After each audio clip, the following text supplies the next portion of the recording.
Dans les émissions 14, avoir un ou plusieurs cochons d'Inde, et 38, intégrer un nouveau cochon d'Inde, je parle de dominant et dominé. Mais les choses ne sont pas si simples, c'est ce que nous allons voir.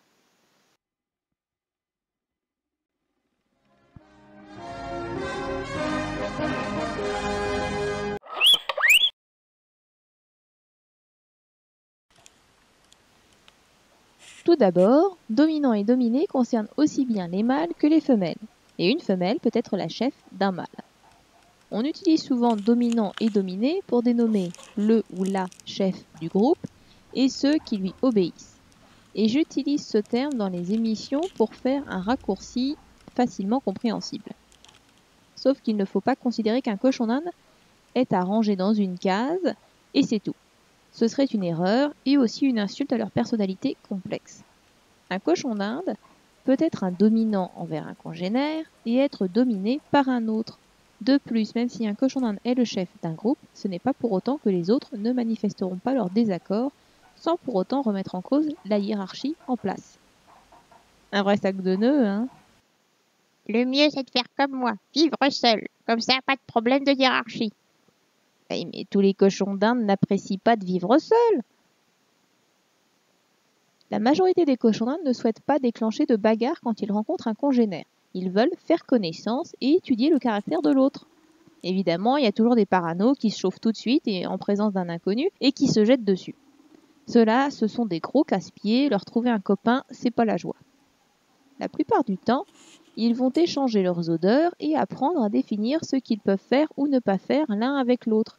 Est-ce qu'il accepte de se faire dégager de la cabane, qu'on lui pique sa bouffe, ou va-t-il se défendre? Des exemples pour éclairer mes propos. Dans le trio Anastasia, Vitani et Pistache, Anastasia était la chef, mais elle n'a pas eu de mal à obtenir cette place. Vitani, on ne la compte même pas, elle était incapable de comprendre une menace, mais c'était plutôt avec Pistache que ça chauffait. Sauf qu'elle n'a jamais répondu aux méchancetés d'Anastasia et se laissait marcher sur les pattes. Sauf que dès que le trio était en présence de Cocktail, Anastasia s'écrasait. La première rencontre a été un peu sportive. Anastasia a tenté de chasser Cocktail qui s'était invité dans leur cage, mais elle a vite compris que ça valait mieux pour elle de ne pas insister. Et quand Anastasia a voulu faire pareil, à savoir s'inviter dans la cage de Cocktail, elle s'est fait botter les fesses et n'a plus jamais eu envie d'y mettre les pattes. Bref, en présence de Cocktail, Anastasia devenait une dominée. Entre Pénélope et Gardenia, il n'y a pas de hiérarchie. Oui, c'est possible. Elles ne se disputent jamais, et selon les situations, c'est l'une qui avance devant l'autre, et d'autres fois l'inverse. Elles sont trop mignonnes. Meg, il a grandi avec son frère Joe. Et dans ce duo, c'était évident que Joe était le chef. Cela ne pouvait se savoir uniquement que quand il se baladait, avec Joe toujours en tête de file. Car dans leur vie quotidienne, c'était impossible de le savoir, tant ils vivaient en harmonie, échangeant leur nourriture d'un commun accord. Je n'ai jamais entendu un seul échange de roucoulement entre eux. En gros, c'est comme Pénélope et Gardenia. Joe est mort, et Meg a vécu avec Wyatt et Totem a agrandi le groupe. Malgré son caractère d'ange, son absence totale d'agressivité, Meg était le chef du groupe. Non pas parce qu'il s'est imposé, mais plus parce qu'il était là en premier. Wyatt n'est pas du genre à remettre en question la hiérarchie, et Totem, âgé de 1 mois, n'avait pas la tête à cela de toute façon. C'est par la suite que c'est devenu intéressant. Parce qu'être le chef ne veut pas dire être agressif envers les autres. C'est plus décider où aller et maintenir l'ordre. Totem, en pleine adolescence, était assez casse-pied. Il roulait des fesses très souvent et testait les limites de chacun. Eh bien Meg savait le calmer d'un simple regard. Malheureusement, je n'ai jamais pu filmer ça, je le regrette beaucoup. Ça durait une fraction de seconde, mais ça calmait Totem instantanément. Totem roucoulait, commençait à faire son petit chef près de Meg, et Meg faisait 2-3 pas fermes vers lui, la tête haute, sans un seul coup de dent, et Totem cessait tout de suite son manège. Il baissait la tête et s'en allait. Un dominant, c'est aussi ça. Et je pense sincèrement que si Meg était toujours en vie, Totem n'aurait jamais remis en cause le statut de Meg. Les adultes sont bien souvent plus permissifs envers les jeunes car ils sont en cours d'apprentissage. À leur sevrage, j'ai mis Meg et Joe avec Buster.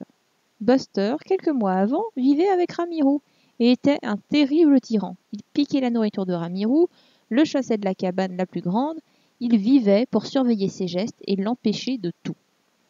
Il était très pénible. Mais quand les 2 petits de 3 semaines sont arrivés, il n'a rien fait pour les dominer.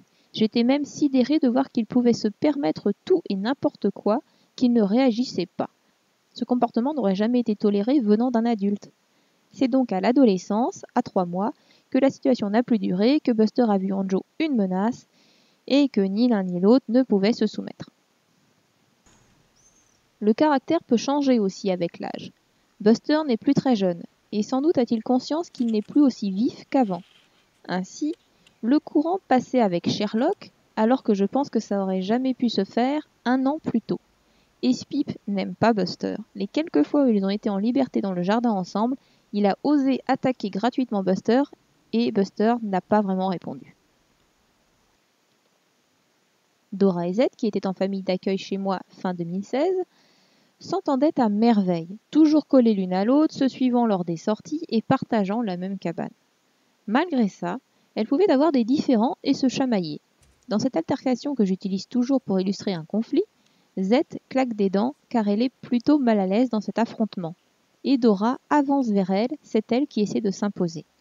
J'ai coupé court à l'affrontement en ouvrant le parc, ce qui a fait qu'elles sont parties se promener, et la petite bagarre en est restée là. Ouf. Et moi, raconte. Alors, je vais finir en beauté, le cas Cacahuète. Cacahuète était solitaire. Elle ne voulait vivre avec personne. Elle et Cocktail se détestaient, mais le plus marrant, c'est que Anastasia et Pistache devenaient immédiatement agressives rien qu'en la voyant. Elles ne se sont jamais rencontrées nez à nez, ça aurait été une tuerie, Cacahuète leur aurait sauté dessus aussi. Vous ne pouvez pas prévoir d'avance avec qui votre cochon d'Inde va s'entendre. Il peut y avoir quelques indices, mais dans la majorité des cas, il faut une rencontre pour juger. Un cochon d'Inde peut être tout gentil, câlin avec vous et être agressif avec ses congénères. Dans le sens inverse, par contre, il y a peu de chance. Un cochon d'Inde mordeur qui a un caractère bien trempé avec l'humain sera sans aucun doute pareil avec les autres cochons d'Inde. Tout ça pour conclure que si vous avez un cochon d'Inde ou un groupe et que vous voulez intégrer un nouveau, vous ne pouvez pas savoir s'ils s'entendront ou pas, si un nouveau sera accepté ou pas, car tout dépendra du nouveau et de sa compatibilité avec les vôtres. C'est bon? Vous avez pigé?